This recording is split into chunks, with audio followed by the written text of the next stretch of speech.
Oo, Berta. Sabi ko na nga ba, hindi yung paalam. Baklang to. Nung isang araw ko lang din nabalitaan na ikakasal na si Ramon kasi nga buntis na raw yung babae. Sumugod daw kasi yung tatay ng babae sa inuupahan ng bahay ni Ramon. Nagkausap sila ni Ramon pati na nung nanay niya. Ayun, nagkasundo sila na… Oy, Berto, umiyak ka ba? Uy, Berta! Sabi na tama ako eh. Ano? Hindi talaga totoo yung mga sinabi niya sa akin noon. Hindi totoo. Hindi totoo na gusto niya ako. Hindi totoo yun. Hindi totoo yung mga sinabi niya sa akin, Lolit. Kagaya lang din siya ng ibang mga lalaki.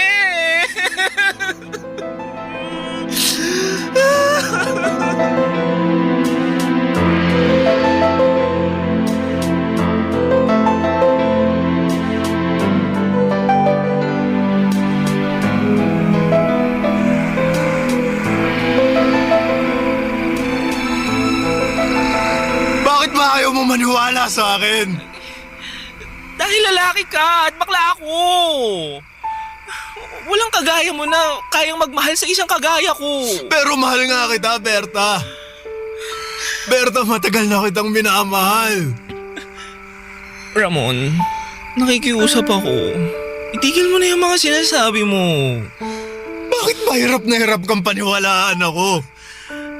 Alam mo, Ramon, gusto na kitang paniwalaan eh. Gustong gusto ko nang panghawakan lahat ng mga sinasabi mo. Pero, paano ko gagawin yun? Ngayon, alam ko nang ikakasal ka na. At magkakaroon ka na ng anak na kahit kailan hindi ko mabibigay sa'yo. Pero Berta, hindi ko mahal si Trisha.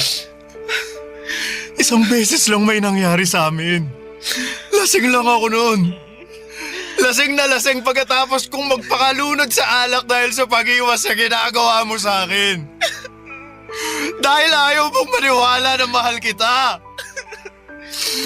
Berta, mahal mo rin naman ako, di ba? Sabihin mo sa akin na mahal mo ako.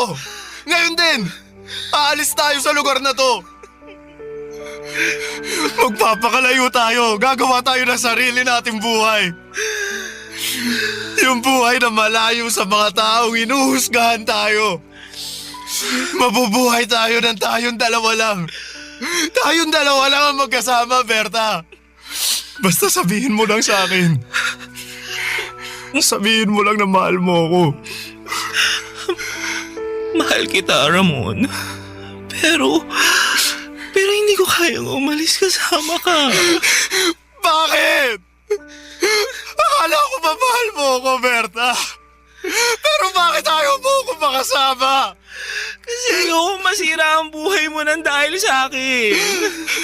Ayokong itakwil ka ng pamilya mo at ayokong mawala ng tatay yung magiging anak mo.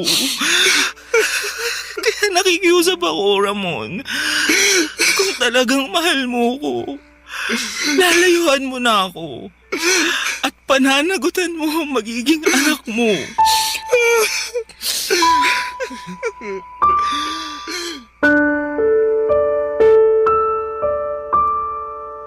Papadudod, sobrang hirap para sa akin na bitawan ang mga salitang yon.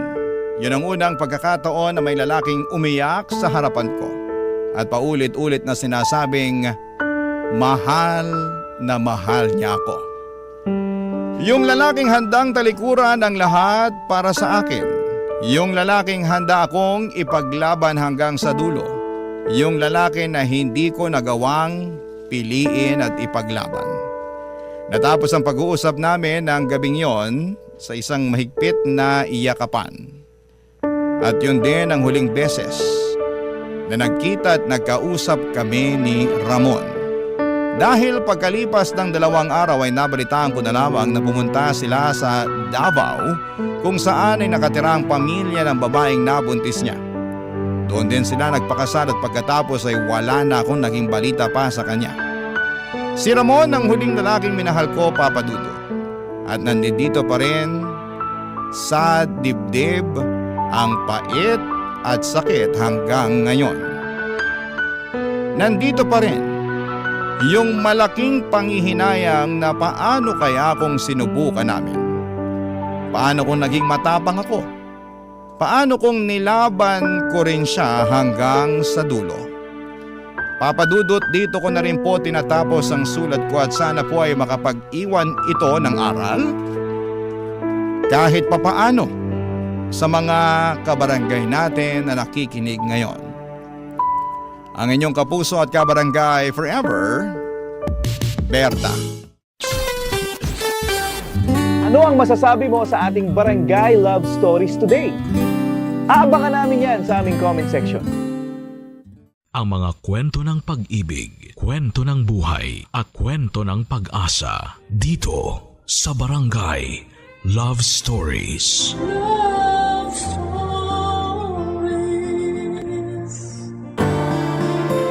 Mapagpasensya at mapagkandili ang pusong wagas kung magmahal.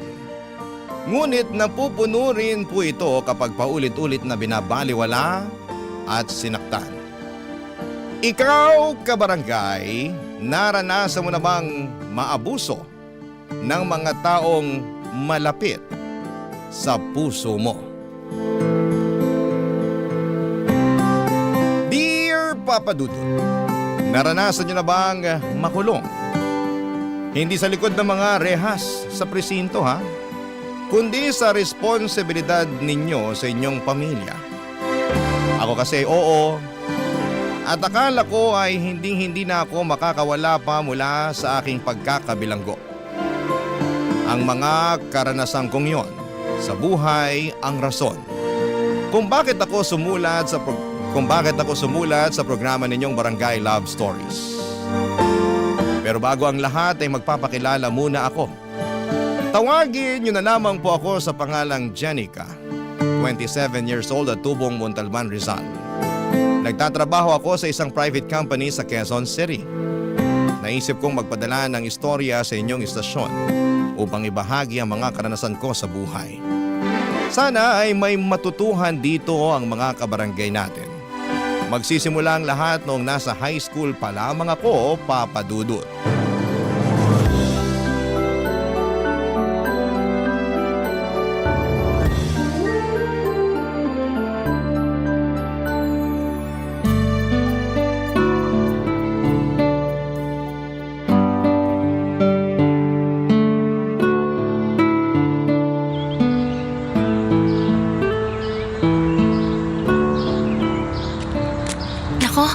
Sana magustuhan ni nanay itong mga binili kong pastillas mula sa baon ko. Alam ko kasi na paborito niya to eh. Iba-iba pa yung kulay ng pambalot. Nakakatuwa namang tingnan. Ayun, nandito na ako sa bahay. Nandito na po ako! Oh, bakit ngayon ka lang? Kanina pa kita hinihintay ah. Ano po kasi, dumaan pa po ako sa tindahan ni Aling Sonia kasi nakita ko kaninang umaga na may tinda sila ng mga paborito niyong pastillas. Ito, kaya binilhan ko po kayo, Nay. Alam ko pong paborito niyo yan eh. Salamat. Pero akala mo ba madadaan mo ako sa pagbili niyan? Ano po? Anong ano po? May kasalanan ka pa sa akin, Jenica.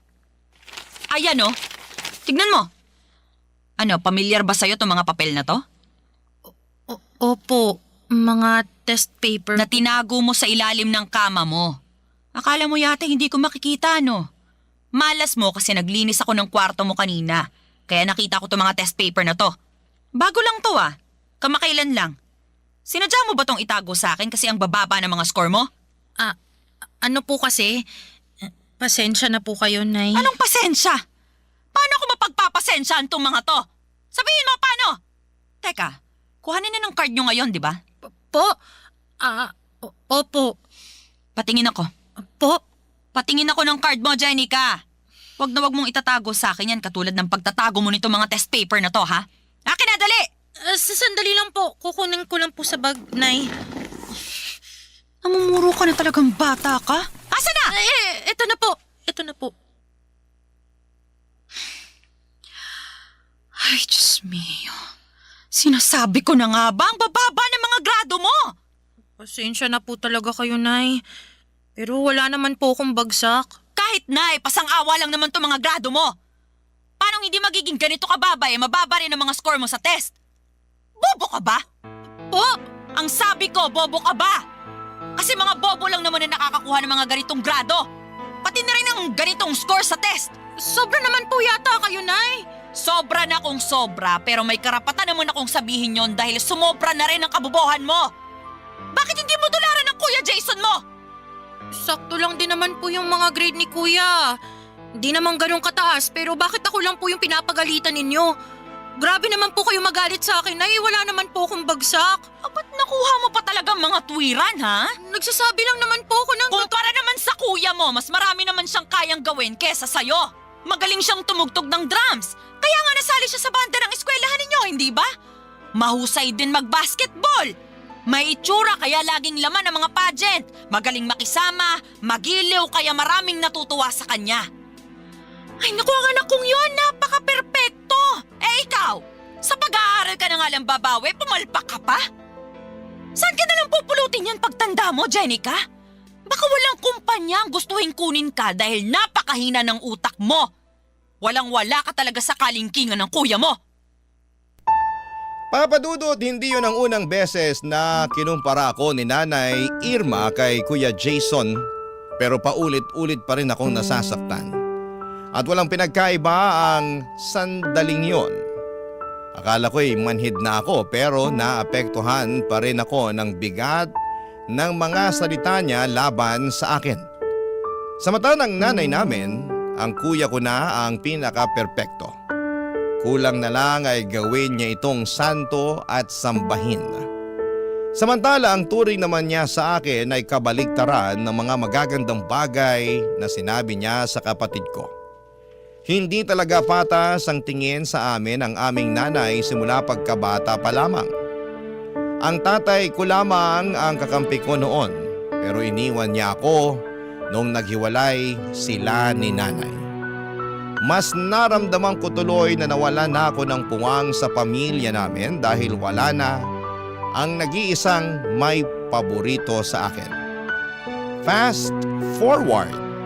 Sa kabila ng unfair treatment ni nanay sa akin ay nagsika pa rin po ako sa buhay para makapagtapos ng pag-aaral at makapagtrabaho. Pero doon pa lang pala magsisimula ang mas mabigat kong mga problema, Papadudut.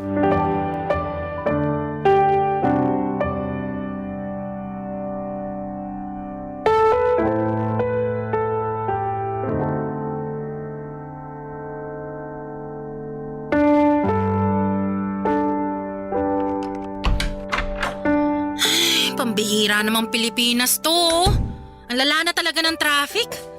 Mas nakakapagod pa bumiyahe araw-araw kaysa sa aktual na trabaho sa opisina eh. Wala na ba talagang pagbabago? Buti pa makaupo nga muna. Oy! Ilang oras kang nakaupo sa opisina tapos pagdating mo sa bahay uupo ka na naman. Hindi ka ba napapagod? Napapagod po, kaya nga po ko uupo. O mamaya ka na umupo. Akin na muna. Yung ano po? Tanga ka ba? Di yung sweldo mo. Baka nakakalimutan mo, araw ng bigay mo ngayon ng sweldo. Kanino ko pa iniintay yan eh. At singilan na naman sa renta.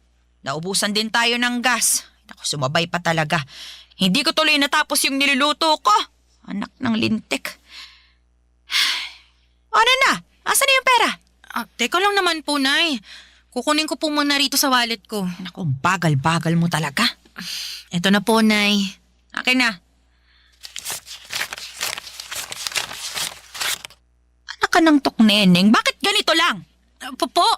Sabi ko, bakit ganito lang? Wala ka na bang idadagdag dito?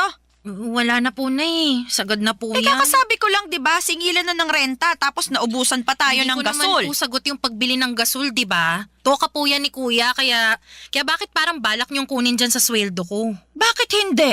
Maliit lang din naman ang ibinigay ng kuya mo. Kaya pambili lang yun ng bigas.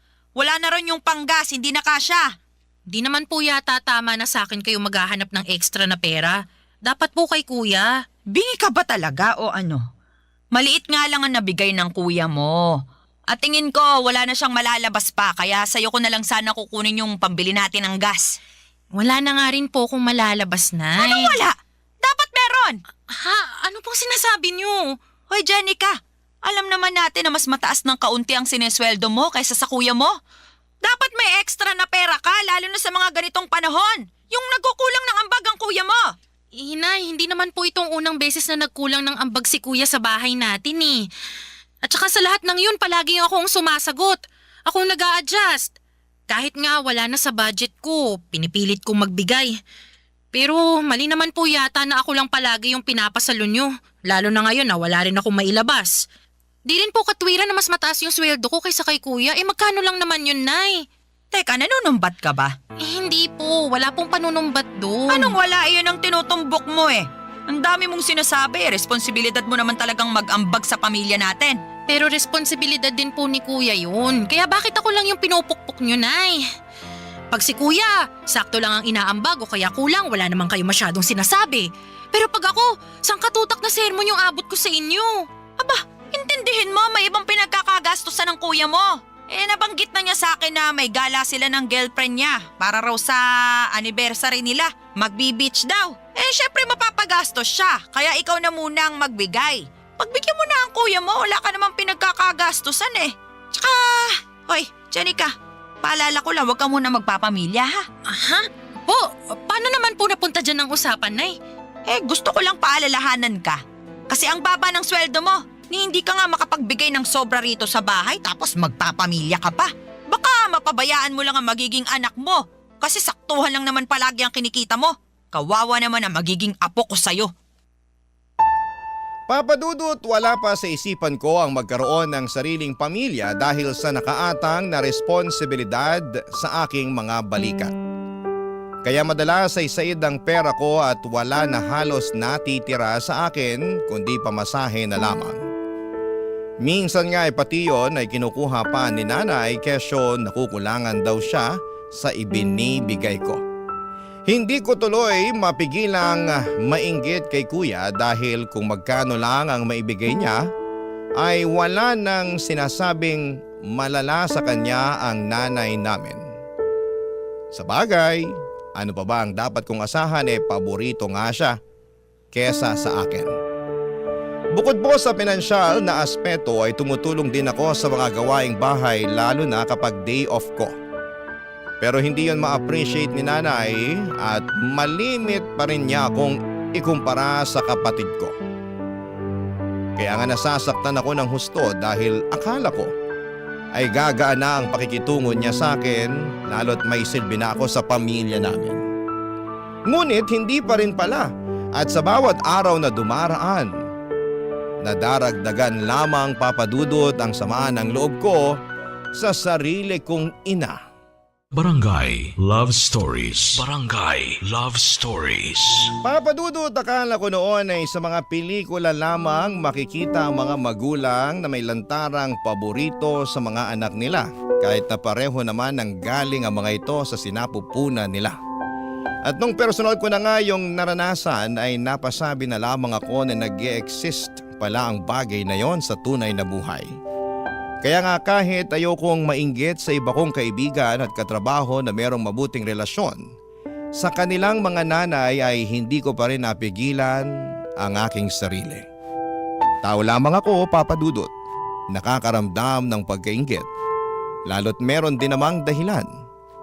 Sa kabila ng lahat ay nagpaka-bigger person ako. Inunawa ko ang nanay ko sa abot ng aking makakaya.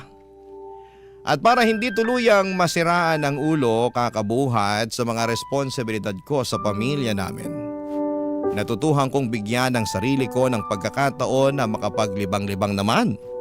Pero hindi ko akalain na pati yun ay mamasamain pa ng magaling kong ina, Papa Dudut.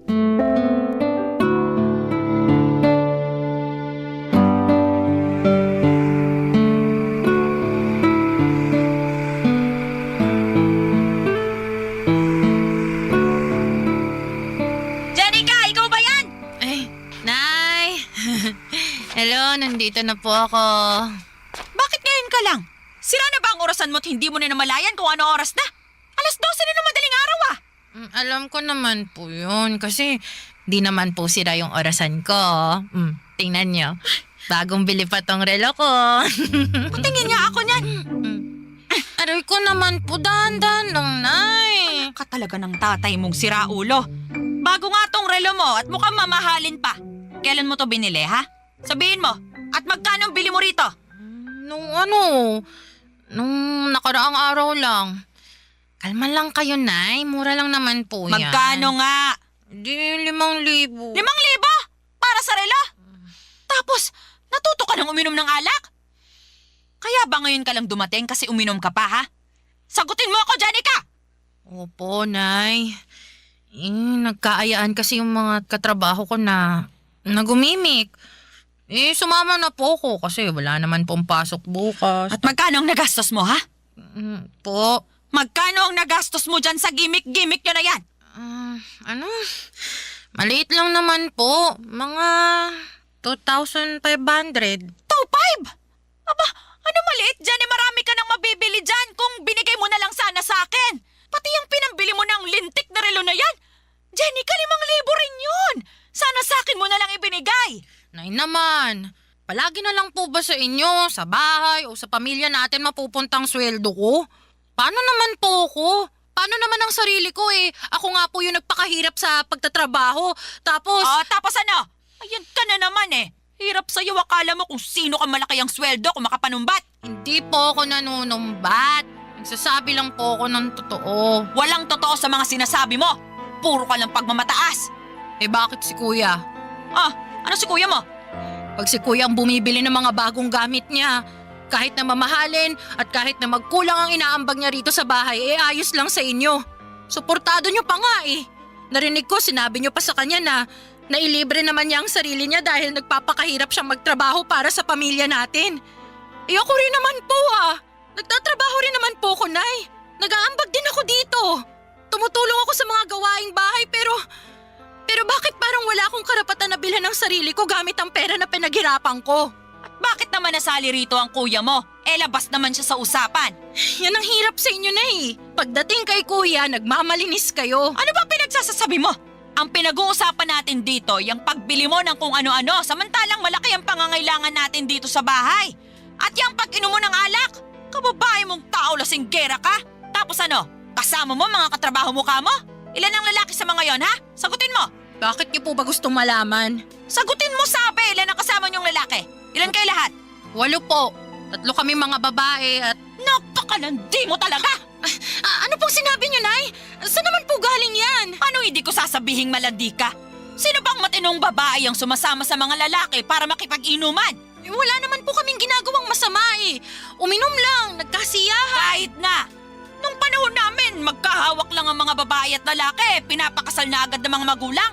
Ganoon kami kakonserbatibo nung araw. Pero ngayon, napakawalang yan ng mga kabataan. Janica, ayus-ayusin mo lang talaga, ha? Baka isang araw umuwi ka na lang dito sa bahay na umiiyak at sasabihin ginahasa ka ng mga kainuman mong lalaki. Kapag nangyari yun, Janica, naku! Baka palayasin pa kita sa pamamahay natin. Papadudot, pakiramdam ko ay wala na akong karapatang magsaya dahil lamang sa hindi pareho ang nararamdaman namin ng pamilya ko. Lalo na ng nanay ko. Yun bang dapat kung malungkot at miserable sila ay ganoon din ang maramdaman at estado ko sa buhay. Kaya nga sakal na ako ng mga panahong yon.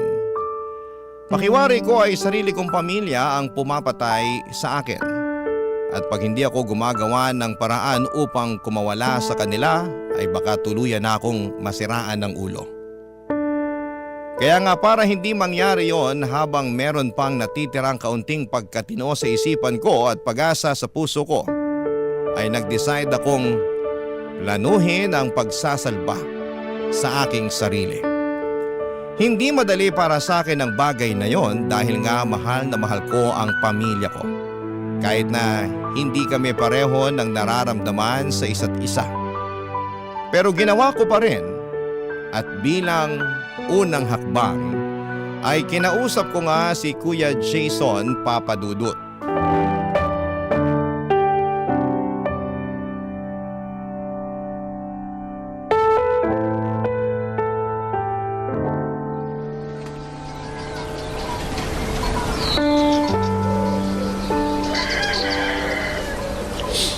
Kuya Jason, pwede ba tayong mag-usap? Hindi pa ba tayo nag-uusap? Ayun kinakausap mo na ako. Bakit ka pa ba nagtatanong? Seryoso ako. O bakit? Seryoso rin naman ako Itong mukhang to, mukha ba nagbibiro? Tungkol ba kasi sanang gusto mong pag-usapan natin? Parang biglaan naman yan. Ano kasi? Matagal ko na tong pinag-iisipan. Tapos, nitong nakaraang gabi, nakapag-decide na ako na gusto ko na talagang gawin yung bagay na to, kuya. At kailangan mo tong malaman. Teka, ano yan At saka, bakit kailangan ko malaman yan? Dahil magkapatid tayo. Ano nga kasi yun? Dami pang paligoy-ligoy Kuya, gusto ko nang umalis sa bahay natin para bumukod. Seryoso ba yan? Oo, seryoso ako. Kaya mo na ba sarili mo? Oo naman. Malaki na ako. Hindi na ako bata. At saka, naipon din ako. Talaga? Magkano? Ha? Magkano ipon mo? Kasi, utang ako. Bakit naman kita pauutangin? Magkapatid kasi tayo, tsaka kailangan ko kasi ako na yung alis ng bahay natin. Teka, anong sabi mo? Magpapakasal na kami ng girlfriend ko at gusto na naming bumukod ng bahay kaso kinulang yung pang-down namin dun sa rerentahan naming apartment sakto, nabanggit mo may ipon ka kaya ayun, pautangin mo muna ako. Huwag ka na umalis sa bahay natin kasi walang kasama si nanay pag umalis ako. Kawawa naman yun. Bakit ka pa aalis? Dito na lang kayo tumira ng girlfriend mo sa bahay. Ako na lang ang aalis, kuya. Hindi pwede kasi ayaw ng girlfriend ko na makisama sa biyenan niya kaya gusto niya bumukod kami. Saka gano'n naman pag mag-aasawa, di ba? Dapat naman talaga nakabukod. Wala ka pa namang asawa kaya ikaw ang wag umalis. Maawa ka naman sa nanay natin pag iniwan mo siya mag-isa. Gusto mong maawa ko kay nanay. Sa akin ba? Naaawa ka? Ha? Kuya, alam mong hindi mabuti ang pakikitungo sa akin ng nanay natin. Naririnig mo at nakikita mo kung paano niya ako tratuhin, di ba? Kulang na nga lang, isuka niya ako sa pamamahay natin Kulang na lang palayasin niya ako. Di lang niya magawa kasi nakakapag-ambag ako ng pera. Sa ating dalawa, kuya, ikaw ang mas paborito niya. Kaya bakit ako yung kailangan maiwan dito sa bahay para samahan at alagaan siya? Hindi lang naman ako ang anak niya. Hindi ka rin naman talaga marunong umintindi, no? Mag-aasawa na nga ako at ayaw na mapapangasawa ko na makisama kay nanay. Baka araw-araw mag-away lang sila Maging sakit ko pa sa ulo. Ikaw na wala pang asawang dapat umintindi sa sitwasyon. Saka anong kinalaman ng trato ni nanay sa'yo at pagiging paborito niya sa ating dalawa? Hindi ko naman kontrolado isip nun. Alam mo, kung gusto mong umalis, di umalis ka. Iwan mo si nanay. Pabayaan mo siya. Wala kang konsensya. Wala kang pagmamahal sa magulang mo. Ako pa talagang walang konsensya at pagmamahal sa magulang natin, ha? Bakit? Sino pa ba? Alam naman ako. Basta pautangin mo ako. Papadudot, wala akong nagawa nang magdesisyon si kuya na umalis sa pamamahay namin kesyo gusto na raw niyang mag-asawa. At bilang nag-iisa na lamang niyang kapatid ay ako ang naiwan sa bahay para alagaan ng nanay namin. Simula noon ay pakiramdam ko ay lalo akong nawala ng kalayaan na gawin ang mga bagay na gusto ko dahil nakabilanggo ako sa mga responsibilidad sa pamilya namin na ako lang mag-isa ang pumapasan. Hirap na ako, Papa Dudut, pero gusto kong humingi ng saklolo pero wala akong mahinga ng tulong. Noong kami na lamang dalawa ni nanay sa bahay ay lalo kong naramdaman ang pag-ayaw niya sa akin. Pero kahit na ganon, ay hindi ko pa rin siya magawang iwanan kagaya ng ginawa ni kuya. Matanda na kasi noon si nanay at madalas na ring magkasakit. Hindi ko maatim na pabayaan na lamang ang nanay namin dahil mahal ko siya. Barangay Love Stories. Barangay Love Stories. Papadudo, tulad ng sinabi ko ay mahal ko pa rin si nanay kahit na halata namang hindi niya ako mahal. Inaasikaso at inaalagaan ko pa rin siya sa abot ng aking makakaya. At kahit na si Kuya Jason ang paborito niya ay hindi na ako nagdamdam masyado. Sa halip ay hinayaan ko na lamang siya sa gusto niya dahil alam ko na hindi ko na mababago ang isip niya. Ginawa ko na lamang ang papel ko sa buhay niya bilang isang anak. Nagtrabaho ako ng mabuti at nagbigay ng sweldo sa nanay ko. Tumutulong sa bahay namin pag day off kahit na paulit-ulit niyang sinasabi na hindi niya kailangan ang tulong ko. Sa kabilang banda ay ramdam ko na kailangan talaga ako ni nanay. Lalo pa noong biglaan siyang na-stroke, Papa Dudut.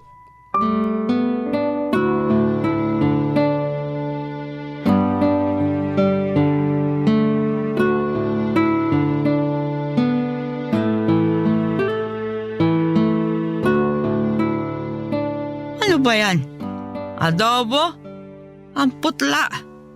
Kulang sa toyo, mukhang matabang. Oh, bakit? Nasa stress lang po ako. Stress. Sabihin mo, sa akin ano? Sa sitwasyon po. Sorry na, hindi ko lang mapigilan eh. Pagod lang din po ako ngayon dahil maraming ginawa sa opisina. Tapos ayaw nyo pang kumain eh. Sabi sa akin ng bantay nyo kanina, wala rin kayo halos kinain. Sumpungera talaga yung pinsan mo. Ako po nagtanong sa kanya tungkol sa inyo, Nay. Kinamusta ko po kayo. Tsaka bakit ba kayo nagagalit sa kanya eh? Siya na nga yung nagmamagandang loob na bantayan kayo. Hindi ko naman kailangan ng bantay. Kaya ko naman ng sarili ko. Kalahati lang ang paralisado sa katawan ko. Nagagalaw ko pa ang mga kamay ko. Nakakapagsalita pa ako. Hindi pa ako imbalido. Nay naman eh. Kuya mo na lang sana ang kasama ko. Sana siya na lang din na nag-aalaga sa akin. Yung nagluluto ng pagkain ko. Mas masarap pa siya magluto kumpara sa luto mo na hindi maintindihan ang lasa. Wala na nga po si Kuya. Umalis na rito sa bahay natin kasi nag-asawa na, di ba? Eh kaya nga sana nandito siya. Bakit ba panay kayo hanap kay Kuya? Eh andito naman ako para alagaan kayo. Panay kayo hanap sa wala eh simula nung na-stroke kayo. Mabibilang na lang sa kamay ko sa daliri yung mga pagkakataon na binisita nila kayo rito sa atin. Basta. Mas gusto ko ang kuya mo. Kung meron lang talagang pagpipilian. Hindi ikaw ang gusto kong mag-alaga At sa tingin ninyo, gusto ko na ako mag-alaga sa inyo? Anong sabi mo? Nay, sumusobra na po kayo eh. Kung makapagsalita kayo, parang wala na akong ginawang mabuti sa pamilya natin, no? Lagi niyong pinamumuka sa akin na wala akong silbi, na kulang ang mga effort ko, na palagi na lang si Kuya ang magaling at nakakalamang. Lagi niyo na lang akong kinukumpara sa kanya. Anak niyo rin naman ako, di ba? Bakit, Nay? Bakit kayo ganyan sa akin? Bakit pagdating kay Kuya ang bait-bait niyo? Tapos sa akin hindi? Sabihin niyo, Nay, bakit ba? Mas mahal ko ang kuya mo kesa sa'yo. Ano magagawa ko? Tsaka kahit anak kita, kahit nang galing ka sa sinapupunan ko, hindi kita ginusto. Ano po? Ayoko nang magkanak pa kami ng tatay mo. Dahil ilang beses na ako nakunan pagkatapos ng kuya mo. Pero mapilit ang tatay mo. Makulit. Kahit ayoko na, sige pa rin. Nung nalaman kong buntis ako sa'yo, pinagsamantalahan ako ng tatay mo. Pinilit niya akong buhayin ka dahil gusto pa raw niya ng isang anak. Kaya kahit ayoko, kahit natatakot na akong mabuntis at manganak, wala akong nagawa kundi sundin siya. Mas takot ako sa galit ng tatay mo at sa pwede niyang gawin. Paano kung patayin niya ako? Yung bata-bata pa ng kuya mo. Kaya po ba wala kayong kaamor-amor sa akin dahil sa kasalanan sa inyo ni tatay? Oo. Tapos nakuha pa niyang mambabae. Iniwan niya kayo sa akin. Ikaw! Iniwan ka niya para buhayin ko. Ang kapal ng mukha niya. Kaya hindi mo ko masisisi kung bakit ganito ko makitungo sa'yo. Pag nakikita kita, naaalala ko ang mukha ng taong nanamantala sa akin. Nanloko at nangiwan. Pakiramdam ko, hindi talaga siya nawala. At nabubuhay siya sa katauhan mo. Papa Dudut, yun pala ang dahilan kaya hindi ako mahal ng nanay ko.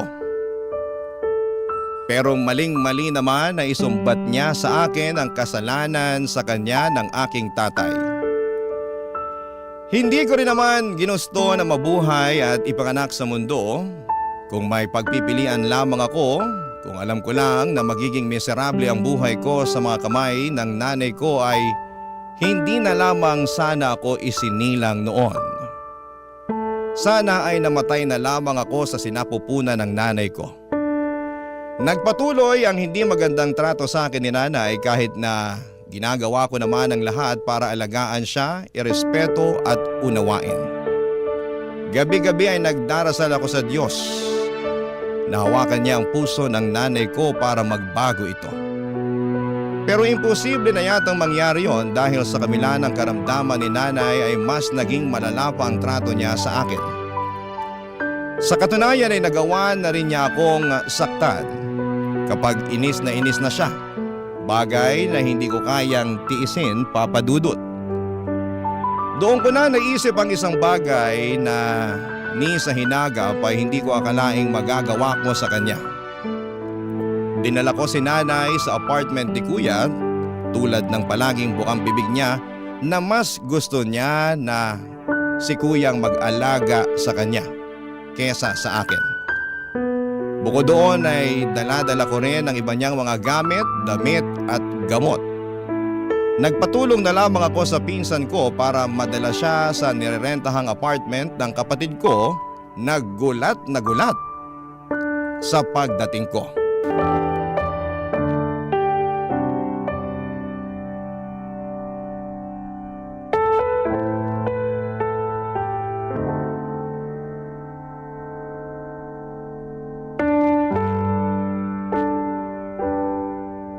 Kuya, iiwan ko na sa pangangalaga mo si nanay. Ano?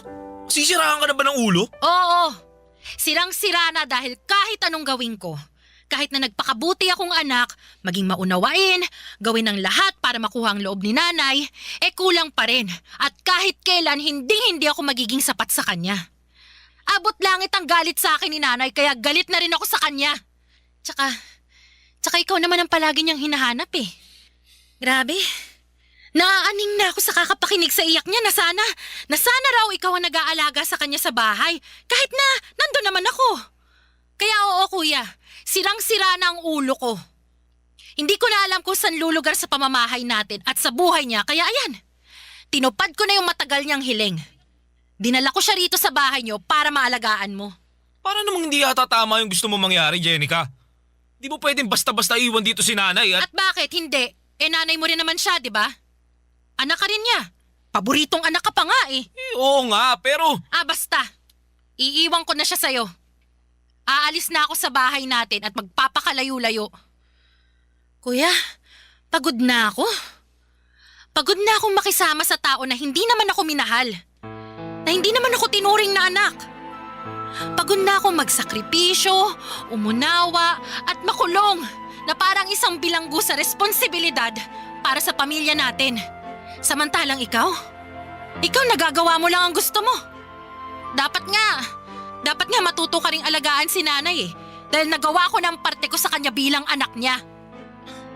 Jenica naman!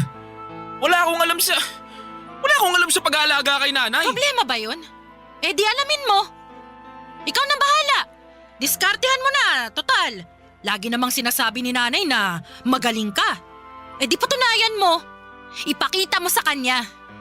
Kasi ako kuya, nagawa ko na yan eh. Hindi nga lang niya na-appreciate, kaya ayoko na. Suko na ako. Panahon na siguro para unahin ko naman yung sarili ko. Marami rin kasi akong gustong gawin eh.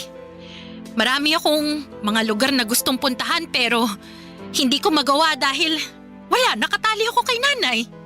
Wala naman sanang kaso na alagaan ko siya kung naging maayos lang din ang pakikitungo niya sa akin eh. Pero sa araw-araw na lang na ginawa ng Diyos eh. Palala na ng palala si nanay. Nananakit na siya, kuya. Lalo na pag naiinis siya sa akin. Tingnan mo to. Oh, tingnan mo tong braso ko. Ang daming kurot at pasa mula sa mga hampas niya. Sumusobra na siya, kuya. Pagod na akong pakisamahan at tiisin yung ugali niya. Kahit nanay pa natin siya, ayoko na. Kaya kuya, ikaw nang bahala sa kanya. At saan ka naman pupunta? Sa malayo. Sa lugar na hindi ninyo alam para hindi nyo na ako mahahanap.